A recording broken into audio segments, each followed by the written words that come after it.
Hi, are you thinking of joining Job Corps? I'm sure the recruiters have, if you are, I'm sure the recruiters have probably told you many things. They probably told you that you're going to get health care. You're not. And they won't tell you that until you actually get in the center. And there's a lot of other things that go on, such as gang riots. There's quite a few of those up there. So if you're worried about gang activity, you don't want to go either. And there's also a lot of racism. They're not very welcoming towards white people and are even less welcoming towards women. So if you happen to be a white woman, you're pretty much double screwed. There's a lot of insane craziness going on in the dorm, such as yelling, screaming, people fighting all night, TVs blaring, music blaring on laptops, and just a lot of also insane noise. So when you go to trade the next day, you're going to go to dangerous conditions because if you're working at like one of the trades I was, such as urban forestry, or even the other trades like carpentry or welding, basically working with dangerous objects. If you're going up there, not a lot of sleep, you're not gonna be able to pay a lot of attention, and you're probably gonna have an accident, and they do happen. And if you're also worried about how they affect you mentally, I don't have any other better way to put it. They also have a high suicide attempt rate. The reason many gone through is because you have absolutely no privacy, so most are usually found out before it actually gets to the deadly point. But trust me, there's been a lot of damage. When I was up there in a 7-month time, there was 4 attempts that I know of. About 3 of them were ended up to the point where they're at the hospital and near death. So, and if you're worried about if you get sick, are they going to take you to a doctor? Are they going to take you to a hospital? Even though they don't cover healthcare, do you think, well, at least they'll take me up there and I'll pay for it, right? Wrong.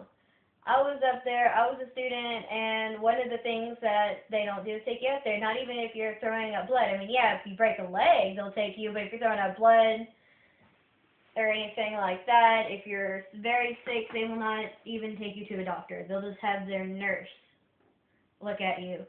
And from my experience, they diagnosed a low blood sugar problem as a stomach virus and told me not to eat for 3 days.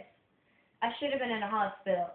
But luckily, at the end, she decided, about, 3 days. No, actually, it was 3 days. Let me eat a little bit, then decided not to let me eat again. Then another 3 days of no eating, which is very bad for low blood sugar. And they decided, hey, I guess it's low blood sugar problem after all because you've gotten very, very sick. And instead of taking me to the hospital like they should have, luckily I managed to get a hold of the right foods and, eventually get better after a couple of days. And plus, you get, in there you get cards, pretty much. It's kind of like a grade, and depending on how well you're doing, is how many benefits you get. Yeah, mine went way down when I was sick, because instead of taking me to a doctor, they went to a nurse. I still had to go to trade, even though I was very sick, and that seriously affected everything. So it's pretty much a bad thing all around, really.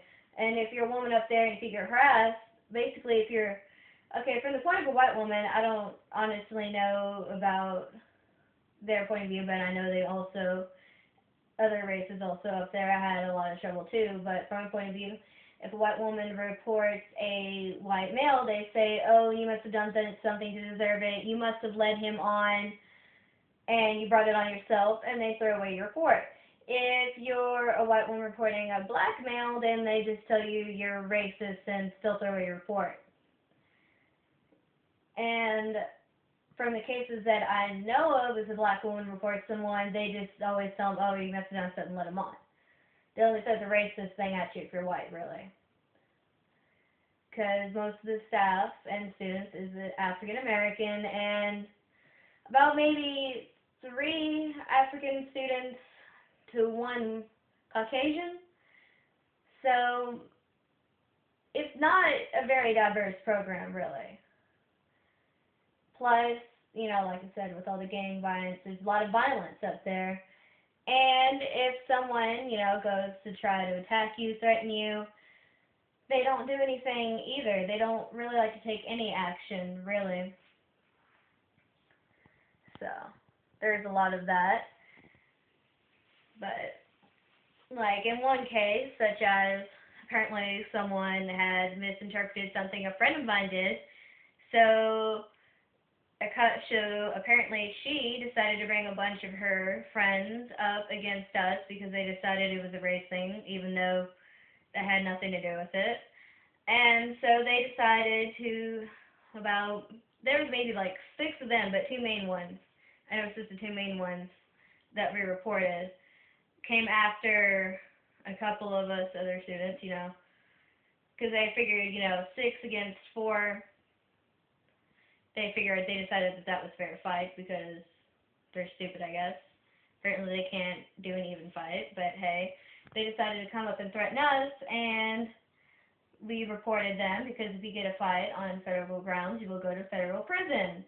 And no fight's worth that, really. So we reported them, and they decided that we were a gang, that we must be bullying them, even though it was the other way around. Like I said, it's very racist.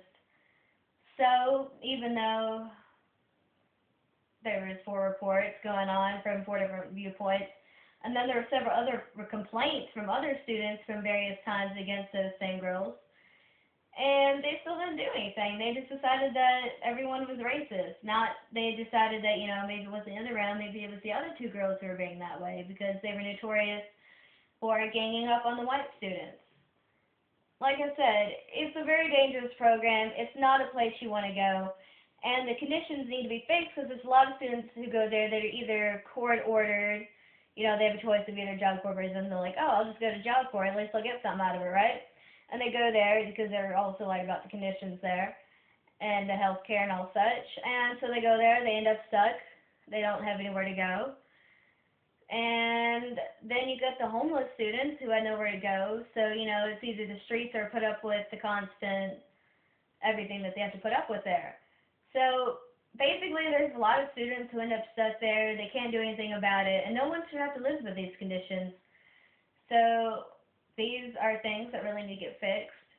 And actually, if you look around the net, you actually see many videos from many different people all saying that job court is not the place to go. If you look, you'll even see tapes of people showing that their conditions that they took while there. Unfortunately, I did not have a camera or a phone with a video camera on it, so I couldn't videotape any of these.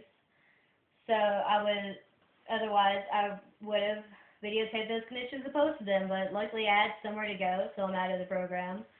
And I'm just trying to raise awareness of the conditions that people face when they go, and I'm hoping that, if enough people throw a fit about it, that people will fix it, because this is something that needs to be fixed.